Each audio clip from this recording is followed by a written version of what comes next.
I was holding brightly wrapped gifts for my grandchildren, my heart full of warmth before dinner, at my son's family home in honor of Thanksgiving.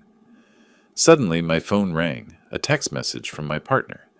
"Don't go to dinner tonight. You need to know something about your son." His words struck me like lightning, shattering the illusion of family comfort. "You won't believe the truth," he revealed to me. Before we continue, please subscribe to the channel and let us know where you are listening in the comments. My phone buzzed against the mahogany desk, the vibration loud in the November silence. I'd been alone in my office for the past 3 hours, reviewing blueprints for the Henderson project, and the interruption made me flinch. The screen lit up with a name I hadn't seen in 2 months. Kevin. I stared at it. My thumb hovered over the green button, then pulled back. 4 rings. 5. What could he possibly want now? On the 6th ring, I answered, "Dad? It's me." His voice carried that forced cheerfulness I'd heard him use with difficult clients. "Listen, I know we haven't talked, but Thanksgiving is coming up. Jennifer and I would really like you to come to dinner." The words landed like stones in still water. I opened my mouth, closed it again. Outside my window, Seattle's skyline was turning gray with approaching rain. "I wasn't expecting this call," I finally managed. "I know, but the kids keep asking about Grandpa, and, well, family should be together for the holidays." Family should be together. The memory hit me like a physical blow. I was standing in this same office, late September afternoon. Kevin had stormed in without knocking, his face already flushed with anger. He'd positioned himself on the opposite side of my desk, hands planted flat on the surface, leaning forward like a prosecutor confronting a hostile witness. "You're holding this company back." The words had come out sharp, clipped. "Your old-fashioned ideas are costing us millions." I'd remained seated, keeping my voice level despite the heat rising in my chest. "I built this firm from nothing. You've been here 8 years, and you think you know better? You're stuck in the past." He'd started pacing then, gesturing wildly toward the framed architectural drawings on the walls, projects I'd poured my soul into. "Either hand over control now, or I'll find another way." I'd stood up then, slowly, meeting his eyes across the desk. "This company isn't something you inherit like furniture. It's earned." His face had gone from red to nearly purple. He'd slammed his fist down so hard that my coffee cup jumped, leaving a brown ring on the blueprint I'd been reviewing. For a moment, we'd just stared at each other, father and son, architect and junior partner, 2 men who'd forgotten how to speak the same language. "You'll regret not giving me what I deserve." He'd spun on his heel and marched out. The door slammed with enough force that the framed drawings rattled against the walls. I'd listened to his footsteps echo down the hallway, growing fainter until the elevator chimed and carried him away. I hadn't heard from him since, not a word, not even through Jennifer. "Dad, you still there?" Kevin's voice on the phone pulled me back to the present. My knuckles were white where I gripped the edge of the desk. "What about what you said?"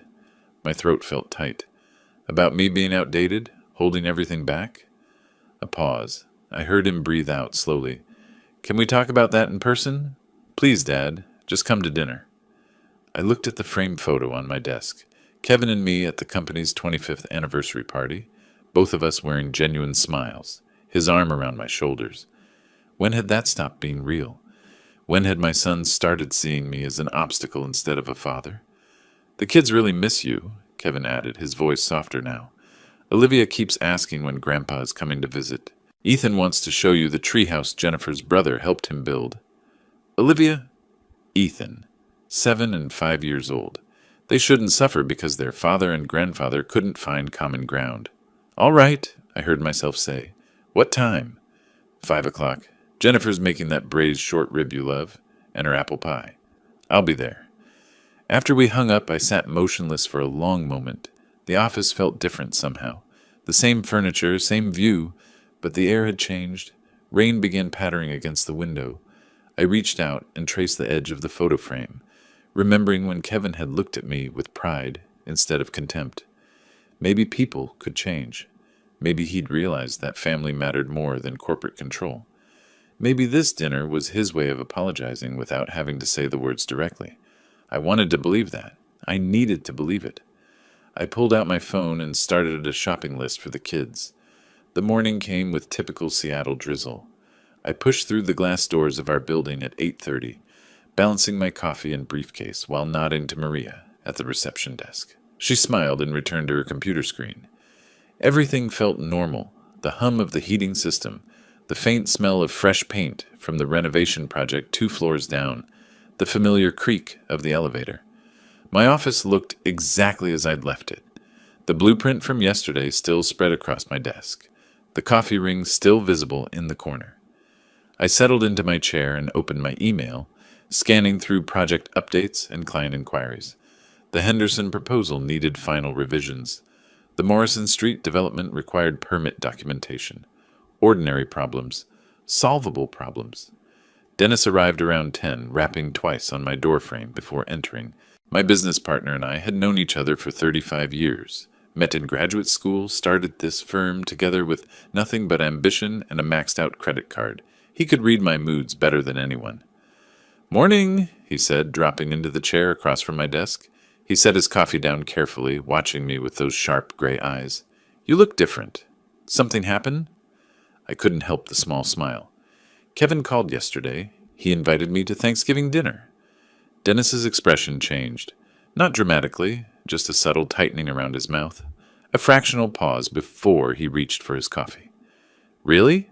After everything that happened?" "I think he's ready to apologize. He mentioned the grandkids, how they miss me." "Eugene?" Dennis set the cup down without drinking. "I need to tell you something. I've noticed some unusual activity." "Dennis, please." I held up my hand. "This is my son. He's reaching out. I have to believe people can change." He studied me for a long moment, conflict playing across his features. Finally, he nodded slowly.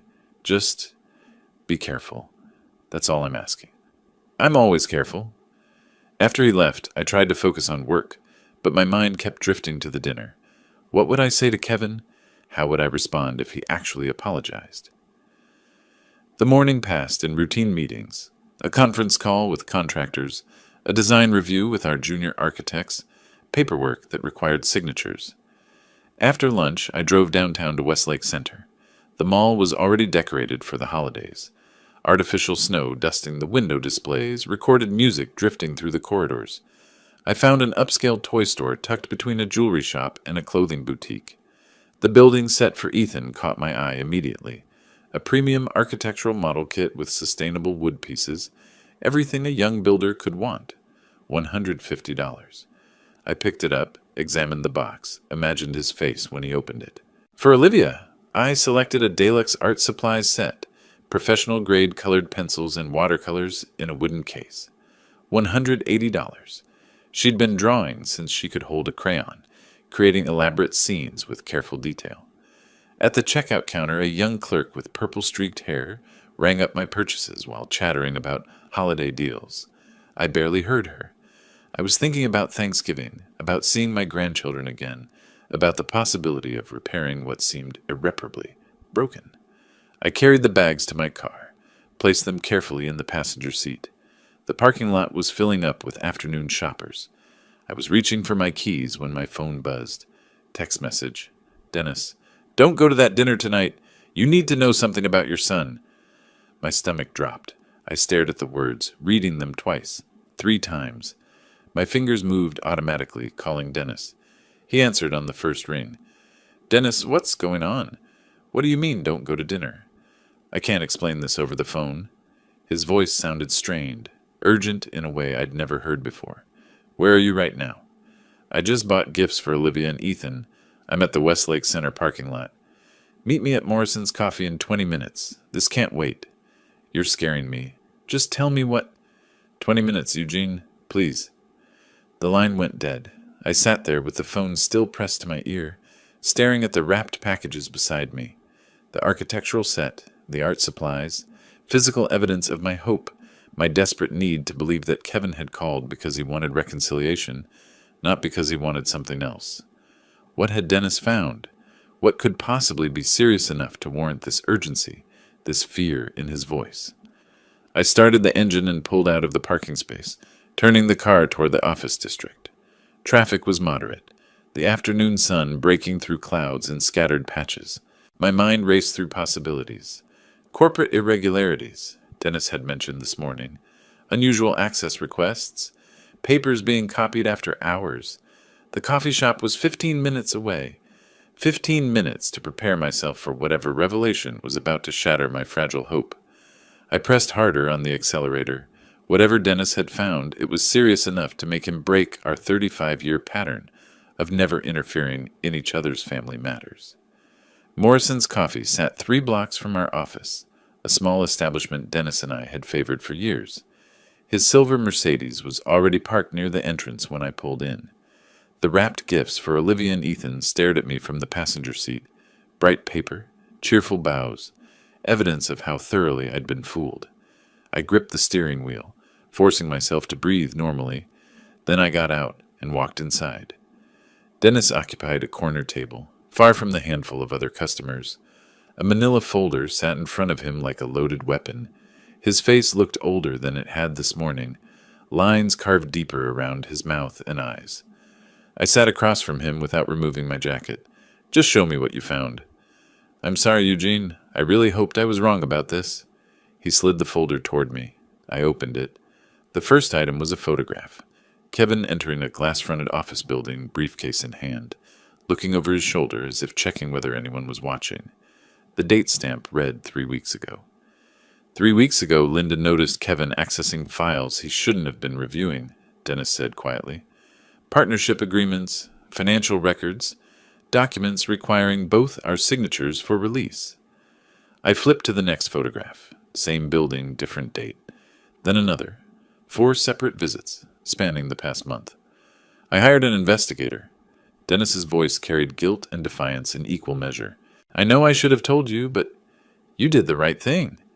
I didn't look up from the folder. Show me everything. The next photograph made my chest tighten. Kevin sat across a desk from a man in his 50s, both leaning forward in obvious conspiracy. The nameplate on the desk read, Marcus Webb, attorney at law. Kevin's been meeting with Marcus Webb, Dennis explained, a corporate attorney who specializes in hostile takeovers and competency challenges. The word hung in the air between us. Competency challenges. You mean he's trying to declare me unfit? My voice came out flat, emotionless. Inside, something was cracking. The investigator found draft documents. Dennis pulled out photocopied pages, spreading them across the table. They're building a case that you're too old, that your decisions are hurting the company financially. I picked up one of the pages, an internal memo, dated 2 weeks ago, marked with my signature. I'd never seen it before.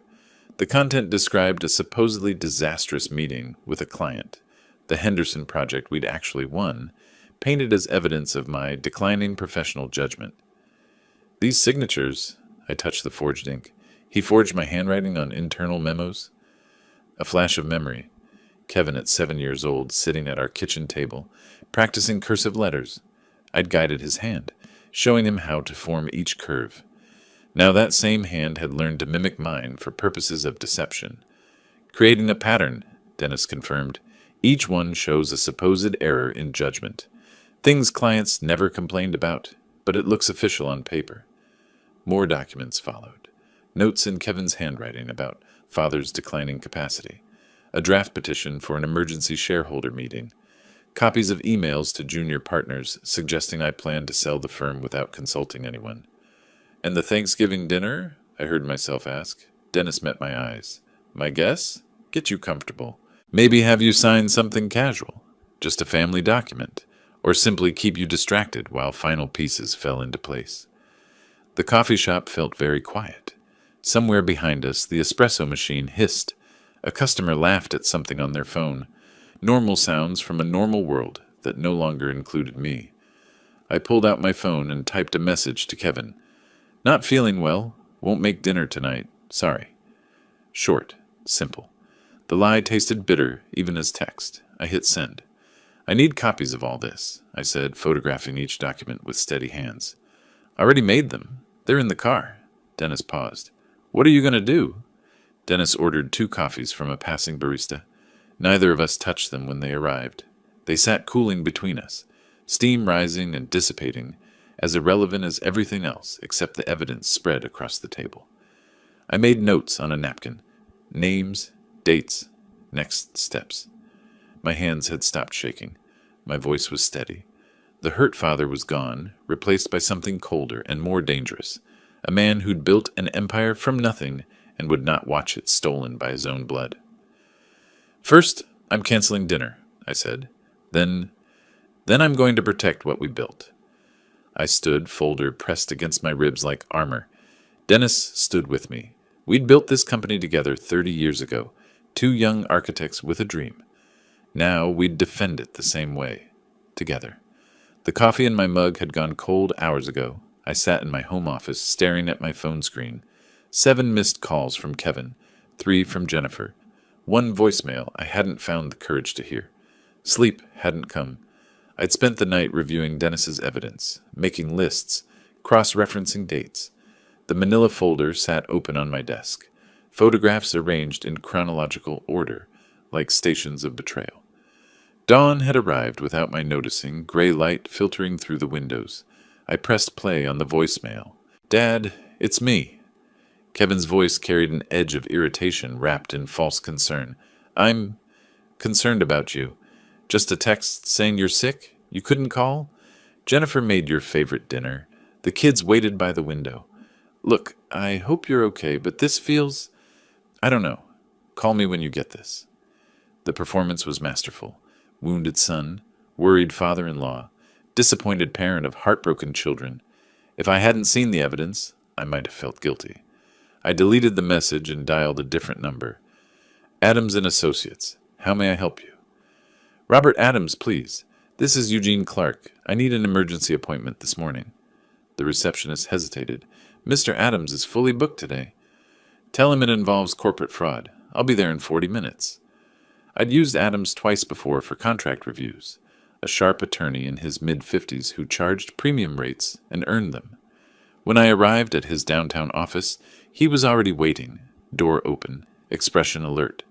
"Eugene, come in. What's happened?" I laid the folder on his conference table and watched his face change as he examined each photograph, each forged document, each piece of my son's conspiracy. "My son is trying to steal my company," I said simply. Adams took notes in precise handwriting. "That's a serious allegation. Walk me through what you know." I did. The forged signatures, the fake client complaints, the meetings with Marcus Webb, the competency challenge being built brick by brick. Adams listened without interrupting, occasionally pausing to photograph a document with his phone. "These signatures..." He held up the memo about the Henderson project. "You're certain you didn't sign these memos?" "I've never seen these documents before yesterday." He set down the page carefully. "I recommend a full forensic audit of all his activities. Every file, every transaction, every communication." "How long will that take?" "A week, maybe 2. But Eugene, if he's done this much, there's more. Men who forge signatures don't stop at one crime." The word settled in my chest. "Do whatever's necessary. I want everything."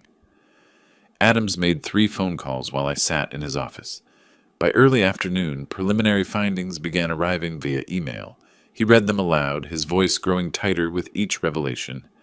Kevin had created fake email accounts posing as dissatisfied clients, sent complaints to our company address to build his paper trail, approached 2 junior partners, telling them I planned to sell the firm without informing staff, accessed my computer using administrative override. IT confirmed the timestamps.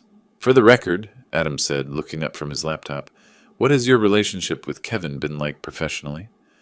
I thought about Cornell, the proud phone call when Kevin was accepted. 4 years of tuition, room, board, every semester paid in full. $250,000 total. "I gave him everything," I said. "Paid for Cornell, $250,000. Hired him straight out of school when he had no experience. Bought his house as a wedding gift, another $400,000. Adams's pen paused on his notepad. "And he had no ownership stake in the company?" "No. I built this firm before he was born. He got a generous salary, benefits, title. Vice president at 32 years old." I heard the bitterness creeping into my voice and didn't try to stop it. That wasn't enough. Another memory surfaced. Kevin's graduation from Cornell. I'd sat in the crowd of parents, watching him cross the stage, feeling pride swell in my chest so fiercely I thought I might burst. I'd framed his diploma myself, hung it in his first office at the firm. That diploma had cost me $250,000. This betrayal was priceless. Adams outlined the strategy. Document everything. Prepare for formal investigation. Protect my interests. Consider removing Kevin from company positions immediately. Each recommendation made sense. Each one felt like admitting my son was truly capable of this. I'll need a retainer, Adams said. Given the scope of work, $15,000 to start. I wrote the check without hesitation. I'd written another check this size once before, Kevin's first semester at Cornell. He'd called me crying with gratitude, promising to make me proud. That memory felt like it belonged to someone else's life entirely. Adams assigned a paralegal to begin document review immediately. By the time I left his office, the machine was in motion.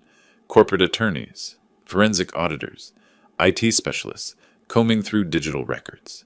The cost would be substantial. I didn't care.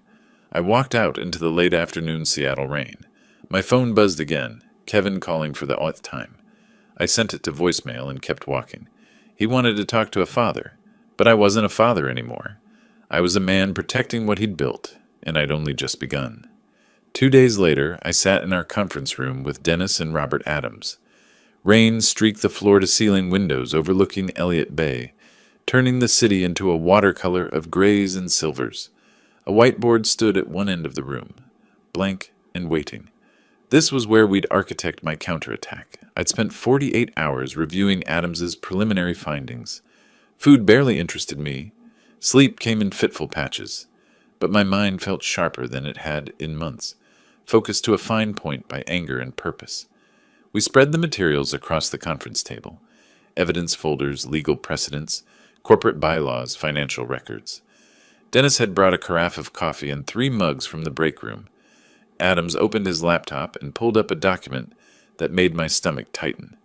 A comprehensive list of Kevin's manipulations, organized by category and severity. "We need to be methodical," Adams said, uncapping a dry erase marker.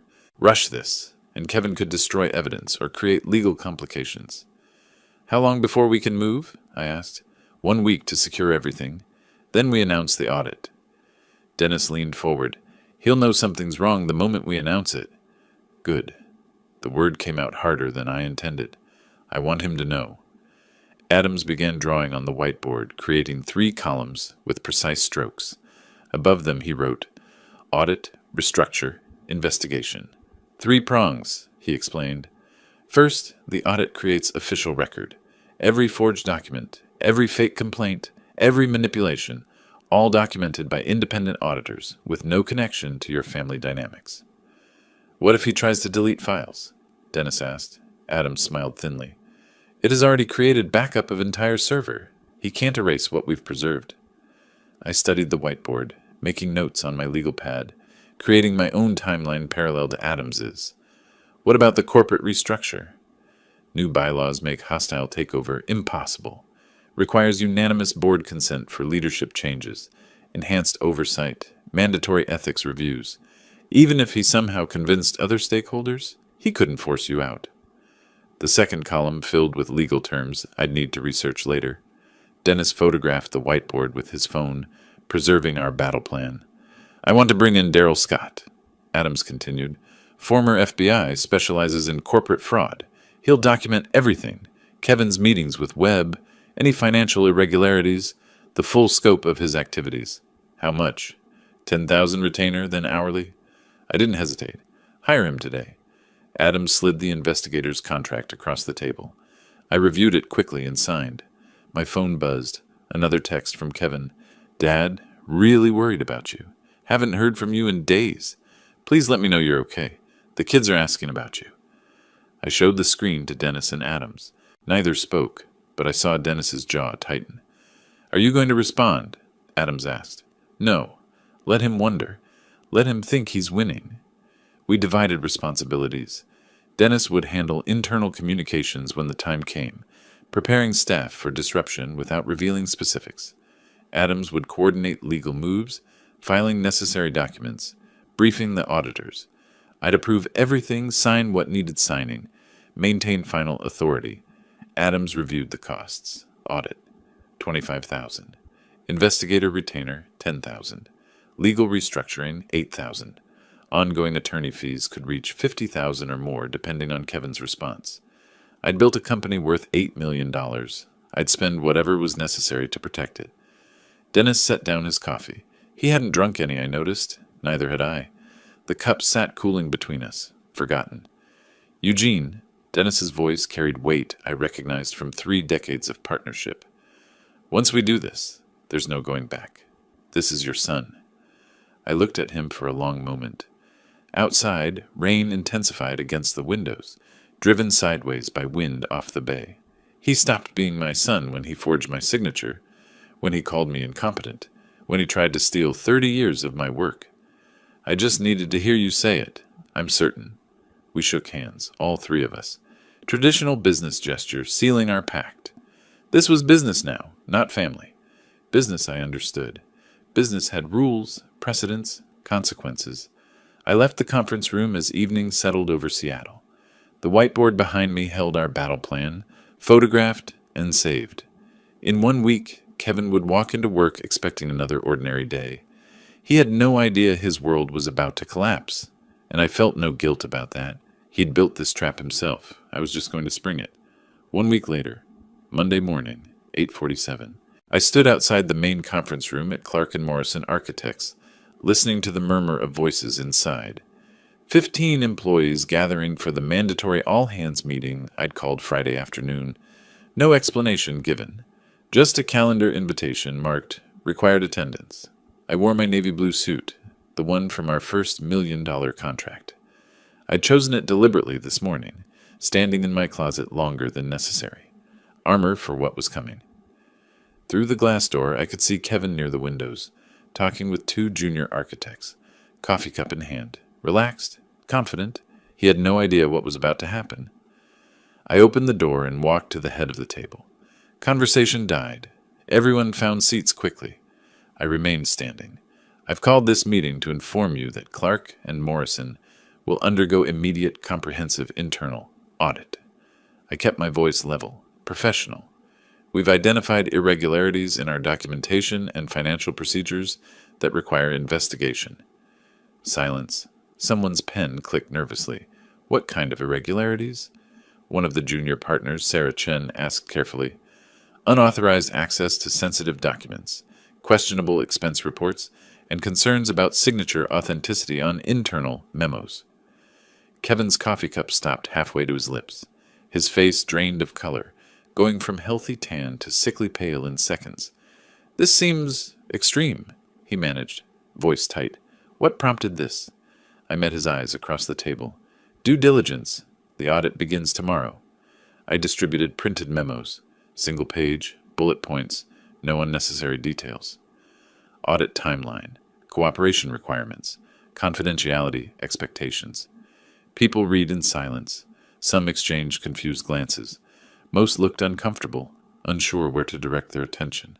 The meeting lasted 12 minutes. When I dismissed them, Kevin was the first to leave, walking quickly toward his office without speaking to anyone. That afternoon, the IT administrator called me. Kevin was attempting to delete files from his computer, frantically according to the keystroke logs. Emails, documents, browser history, everything connected to Marcus Webb and the forged memos. He didn't know we'd backed up the entire server. Every file he was trying to erase existed in triplicate, preserved as evidence.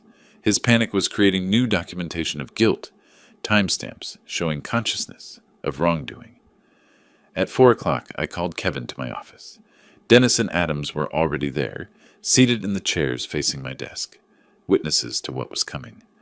Kevin entered without knocking, his earlier confidence replaced by visible tension. He sat down without being invited, a breach of office protocol that showed how rattled he was. I slid a folder across the desk. These are documents bearing my signature. Documents I never saw, never signed, never approved. He opened the folder. His hands trembled slightly. There must be some mistake. Maybe you forgot. I don't forget my own signature, Kevin. Adams leaned forward. We also have these emails from supposed clients. The IP addresses trace back to your home computer. Kevin's head snapped up. You're investigating me? Your own son? You forged Eugene's signature on company documents. Dennis said quietly. What did you expect? Kevin stood abruptly, knocking his chair backward. It hit the wall with a sharp crack. This is insane. You're conducting a witch hunt because you can't handle that. I have better ideas for the company. Better ideas don't require forgery, I said. I'll sue. His voice rose, becoming shrill. This is harassment, age discrimination, hostile work environment. Adams's pen moved across his notepad, recording everything. Threatening legal action while under investigation for fraud isn't wise. Fraud? Kevin's face flushed red now, the opposite of his earlier pallor. You're calling me a criminal? The evidence speaks for itself. My voice stayed quiet, controlled. His escalation made my calm more powerful. He stared at me for a long moment, breathing hard. Then he turned and walked out, leaving his chair where it had fallen. That evening, my phone rang. Jennifer's name on the screen. I answered. How dare you? She was screaming, words tumbling over each other. Kevin called me crying. You're destroying our family. I said nothing. Let her empty herself. He's your son. You're supposed to support him, not attack him like some corporate enemy. You're tearing apart everything we built. The kids are going to hear about this. I'll tell Olivia and Ethan what kind of grandfather they have. Cold, vindictive. Goodbye, Jennifer. I ended the call, set the phone down on my kitchen counter. Outside, Seattle's lights were coming on as darkness settled over the city. I stood at my office window the next morning, watching the parking garage 15 floors below. Kevin's BMW sat alone in the corner where he'd left it the night before. He'd stayed late, probably trying to salvage something from the wreckage. Let him try. Every move he made now just drove him deeper. The audit would take 2 weeks. By the end, everyone would know exactly what he'd done, and I'd be ready for the next phase. 2 weeks later, I arrived at my office at 7:15 in the morning. Seattle fog pressed against the windows, obscuring Elliott Bay completely. The final audit report waited on my desk, 47 pages bound in dark blue covers, stamped with confidential internal audit findings across the front. I'd barely opened it when Dennis arrived, carrying 2 coffees. He set one in front of me without speaking, then took the chair across from my desk. We'd been building toward this moment for weeks. Now it had arrived. The document itemized everything with brutal precision. 23 instances of forged signatures on internal memos, manipulation of client feedback documents, altering dates, fabricating negative comments, unauthorized corporate expenditures totaling $45,000 over 6 months, personal dinners charged as client meetings, luxury items purchased with company cards, cash advances that vanished into Kevin's wallet. $45,000 in 6 months, Dennis said quietly. I knew it was bad, but... Every dinner at Metropolitan Grill charged as client development. The clients were never there. I turned a page, found the expense documentation, Kevin's signature on receipt after receipt, each one a small theft, dressed as business necessity. The board meeting is at 2? Yes, I want this done properly by the book. No questions about procedure. Dennis nodded. They'll vote to terminate. The evidence is overwhelming. I know, but I need it official, documented, unanimous. The board members arrived at 1:45. 3 outside directors appointed when we incorporated, men who understood corporate governance and fiduciary responsibility. I'd sent them preliminary summaries yesterday. Their faces told me they'd read every word. We gathered in the main conference room. I distributed copies of the full audit report, watched them review findings they'd only glimpsed before, forged signature comparisons, email trails showing coordination with Marcus Webb, evidence of Kevin accessing confidential partnership agreements he had no authority to review. Gentlemen, thank you for coming on short notice, I began. The audit has revealed serious violations of corporate policy and fiduciary duty. One of the directors, a retired bank executive named Harrison, held up the signature comparison page. Kevin forged your signature 23 times? 23 documented instances. There may be more. Another director leaned forward. The expense reports are blatant fraud. This isn't judgment error. This is theft. Dennis corroborated specific instances he'd witnessed. Kevin's unusual interest in files, late nights in the office when no legitimate work required his presence, evasive answers when questioned about client meetings, that never happened. The third director closed his copy of the report. I move we terminate his position immediately and consider criminal referral. The vote was unanimous, 4-0, with Kevin abstaining by absence. Termination effective immediately. Official grounds: breach of fiduciary duty, violation of corporate ethics policies, destruction of trust essential to leadership positions. His $180,000 annual salary stopped that afternoon. I walked to Kevin's office carrying the termination letter in a sealed envelope. His door was closed, blinds drawn. I knocked. Professional courtesy he hadn't shown me in months. "Come in." He sat behind his desk, trying to project confidence, but his eyes betrayed him, uncertain, searching my face for mercy he wouldn't find. I handed him the envelope. "This is your termination letter, effective immediately."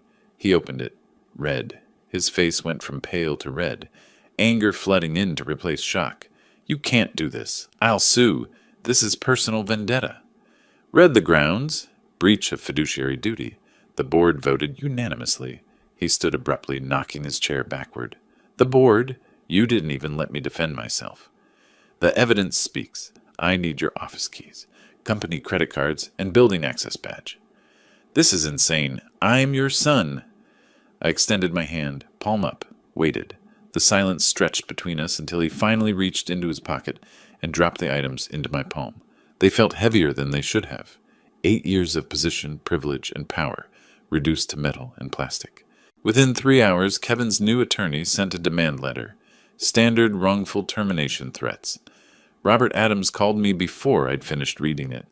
Kevin's attorney sent demands. I've responded with the full audit report and a brief statement. Adams sounded almost amused.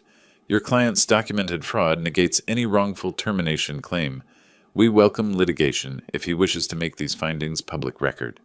And if he doesn't drop it, then we countersue for the $45,000 in fraudulent expenses, plus legal fees. His attorney will see that and withdraw. That evening, I watched from my office window as Kevin loaded boxes into his Porsche Cayenne, a $95,000 vehicle with $1,200 monthly payments. He didn't know it yet, but that car would be gone within a month. The country club membership, the designer suits, the illusion of success he'd built on my company's money, all of it would crumble, and I'd barely started. 3 days later, I sat in Patricia Wilson's office overlooking Pioneer Square. I'd chosen her specifically because Kevin didn't know her, an estate planning attorney with no connection to our family or company. She'd built her practice on discretion and precision, exactly what I needed. I placed my current will on her desk, a document drafted 12 years ago, when Kevin was 25 and full of promise. She reviewed it, making notes in careful handwriting. Your current will leaves half your estate to your son, Kevin. You want to change this? Completely. $1 to Kevin. The rest divided between a charitable foundation, my grandchildren's educational trusts, and my business partner, Dennis Morrison. Her pen paused. She looked up, professional neutrality struggling against surprise. I have to ask, this is a significant change. Are you certain? Absolutely. My son attempted to steal my company through fraud and forgery. He's earned exactly $1. She nodded slowly. The $1 prevents him claiming he was accidentally omitted. Smart approach. I'll draft this today and have it ready for your signature tomorrow. I returned to my office to find Robert Adams waiting, a file folder open on his desk. Something in his expression told me he'd found another piece of leverage. Eugene, I found something. The $400,000 for Kevin's house. Part of it went through corporate books. I tried to remember. Kevin said something about tax advantages. It was classified as a corporate advance, not a gift. That makes it a recoverable loan. The implications settled over me. How much?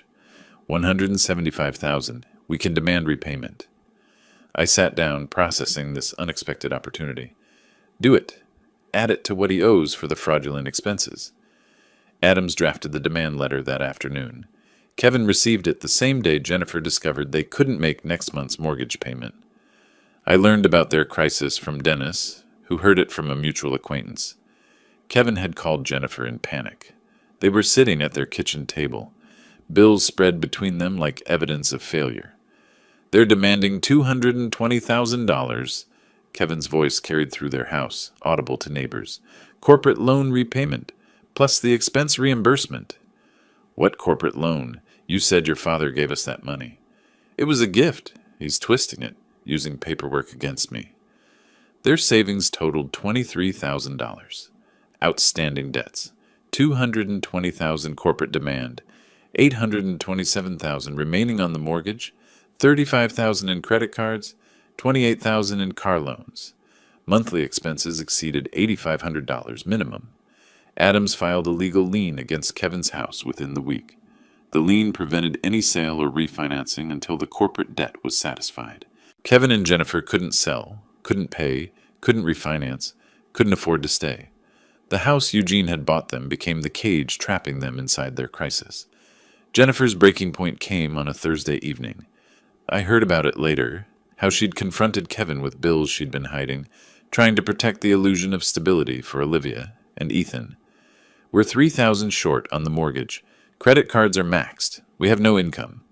I'm looking for jobs. No one's hiring yet. Because word is out. Everyone knows what you did. You tried to steal from your own father and got caught. I was trying to build something for us. For our future. Her laugh was bitter, broken. You destroyed our future. We're going to lose everything because you were too greedy to wait. The arguments became daily occurrences. Vicious, exhausting, stripping away whatever remained of their marriage. On Monday morning, Jennifer made her decision. I'm taking the kids to my mother's house. Kevin looked up from the laptop where he'd been searching job postings. For how long? I don't know. I need space. The kids need stability. This house won't be ours much longer anyway. We can fix this. You can't fix anything, Kevin. You never could. You just knew how to take from your father. And now there's nothing left to take. She packed bags carefully, folding Olivia's and Ethan's clothes, while Kevin watched from the doorway. He didn't argue. Couldn't. They both knew she was right. I drove past their house that evening on my way home. Jennifer's SUV was gone from the driveway. Only Kevin's Porsche remained, parked at an angle like he'd pulled in carelessly, defeated. Lights were on in the living room, just one figure visible through the window, sitting motionless. The house that was supposed to be his castle had become his prison, and the walls were closing in. One more move, and the game would be over. 1 week after Jennifer left, my phone rang. Daryl Scott, the private investigator, his voice carrying an urgency I hadn't heard before. I need to see you. Today, if possible. 20 minutes later, he sat across from my desk with a digital recorder and a manila envelope. I cleared the space between us, sensing this was the final piece I'd been waiting for. I wasn't sure you'd want to hear this, Scott said, setting up the recorder. It's brutal. Play it. He pressed a button. Static, then the ambient noise of a restaurant, dishes clattering, muted conversations. Then Kevin's voice, clear and unmistakable. The audit shows Dad's been making questionable decisions. We document a pattern. Build the incompetence case. Another voice, older, professional. Marcus Webb. At 63, a competency challenge isn't unreasonable, especially if we frame it as concern for the company. Jennifer's voice cut through, sharp and eager. How long would the evaluation take? If we push it right, maybe 6 months. During that time, Kevin takes operational control. Kevin again. And if the evaluation shows he's fine? Webb's response was chilling in its calculated cynicism. By then, you've restructured everything. Make it too complicated to undo?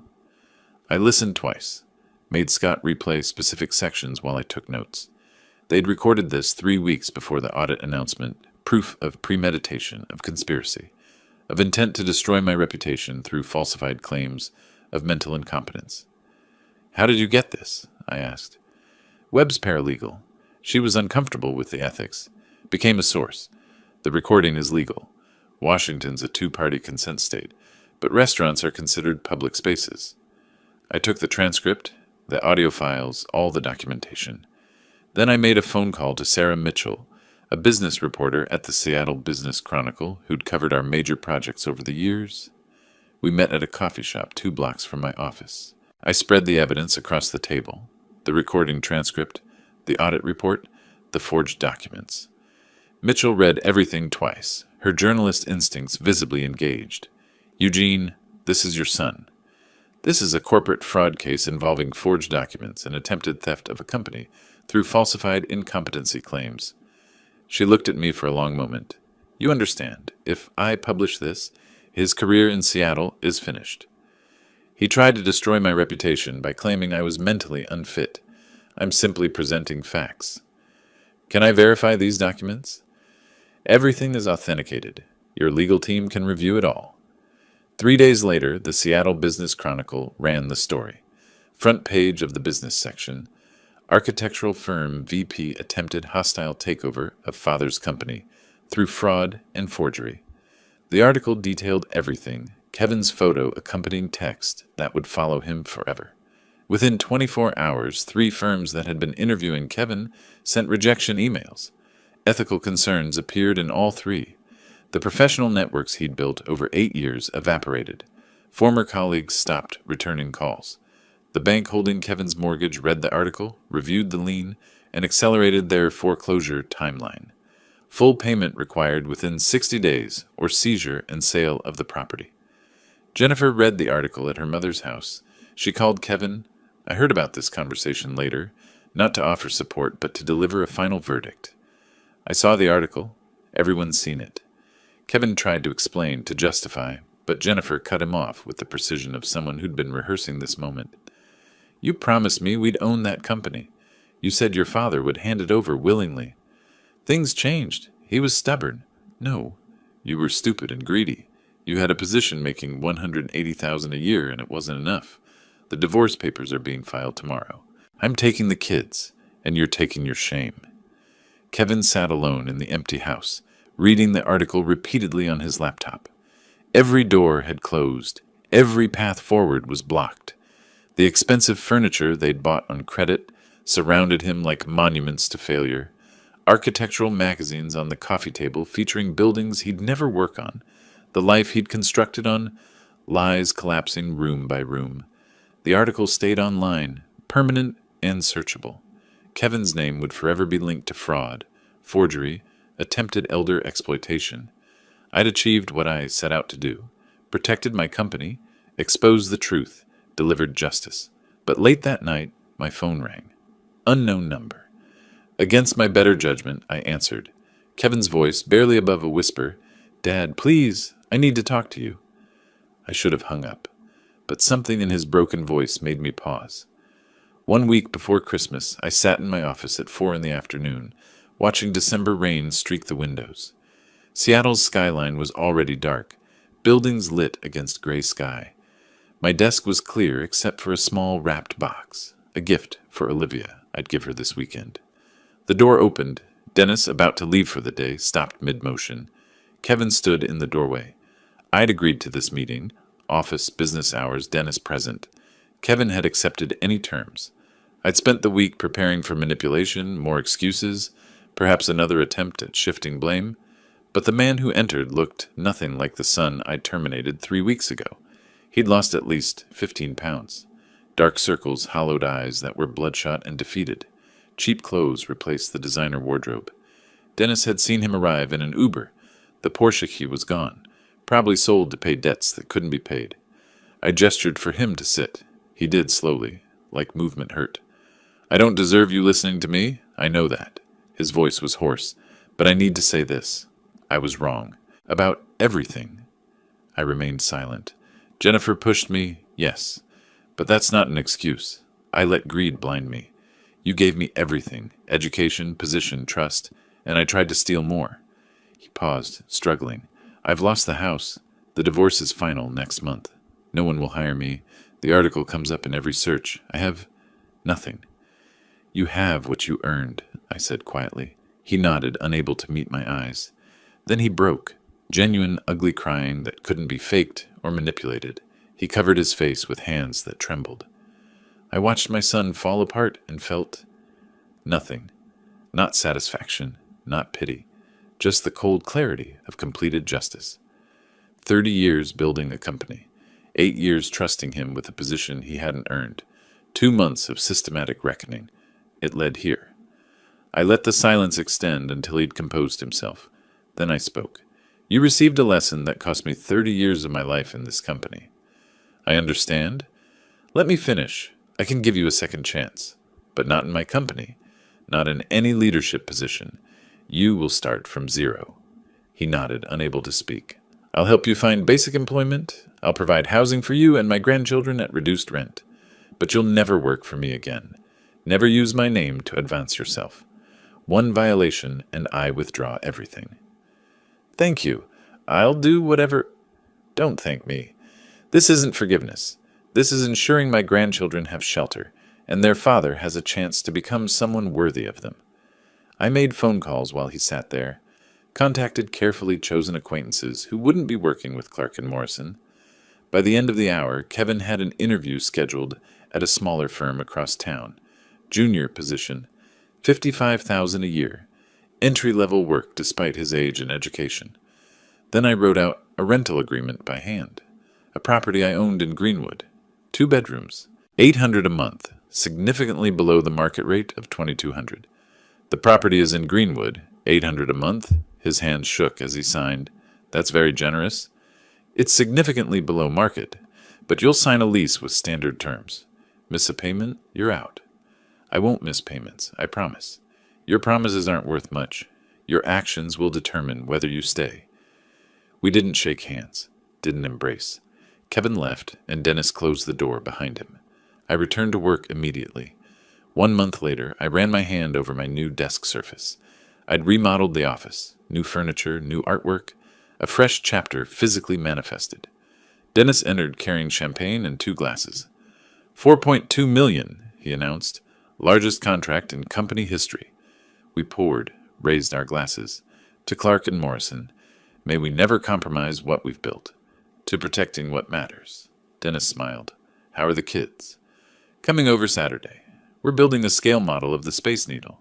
And Kevin? He's their father, not my son. Those are separate relationships now. Saturday morning arrived with winter sunshine. Olivia and Ethan rang my doorbell, faces bright with excitement. We spread architectural model pieces across my living room floor. Grandpa, can this piece go here? Olivia held up a connector. Try it and see. Architecture is about testing ideas. Ethan worked carefully on a difficult joint. When I grow up, can I work at your company? If you earn it. Nothing worth having comes without work. Dad says he's sorry he can't come to these visits, Olivia said quietly.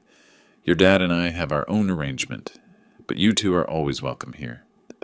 Later, in my study, I looked at a photograph of Olivia and Ethan. Not Kevin. I'd learned to separate love for my grandchildren from respect for myself. Kevin was my son, but that hadn't given him the right to steal from me. Protecting what I'd built wasn't cruelty. It was justice. I'd spent 2 months teaching my son the cost of betrayal, but in the process, I'd learned something more valuable. That protecting what you've built isn't revenge. It's respect for yourself and for everyone who helped you build it. If you like this story, please like this video, subscribe to the channel, and share your impressions of this story in the comments. To listen to the next story, click on the box on the left. Thank you for watching.